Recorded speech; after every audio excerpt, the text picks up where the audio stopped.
मैले राज संस्थाको बारेमा त्यही कुरा भनिआएको चाहिँ यो जाने अथवा आउने चाहिँ तीनटा प्रक्रिया हुन सक्छन्।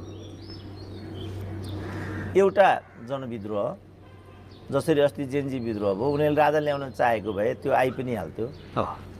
मैले सुनेको आउने कुरा पनि भएको थियो, तर राजाले नै अस्वीकार गरे। किनभने जसरी डडेलो आएर चाहिँ नयाँ परिस्थिति पैदा गरियो, म आएँ भने यो डडेलो लाउने मै हुँ भनिन्छ, त्यस कारणले म यो कलङ्कको टिका बिहोर्न तयार छैन भने हेरे ज्ञानेन्द्रले।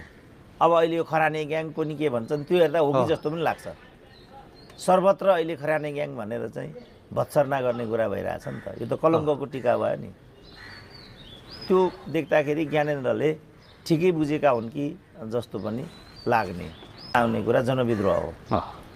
दोस्रो जनप्रतिनिधि, तेस्रो सैनिक हस्तक्षेप। अब त्यो बेला सैनिकले चाहिँ ल ठिक छ नि त तिमी आए हुन्छ, अब समय छ भनेको भनेपछि सैनिकको कुरा त्यही, उसले त्यति मात्रै चाह्यो, टेकओभर गर्न चाहेन। भनेपछि जनप्रतिनिधि अन्तिम उपाय छ।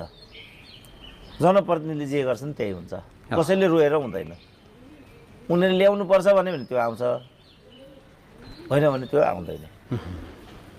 त्यो हामीले भनेर प्रक्रिया यति तीनटा मात्रै हुन् कि अर्को आउनु पर्यो बाहिरी।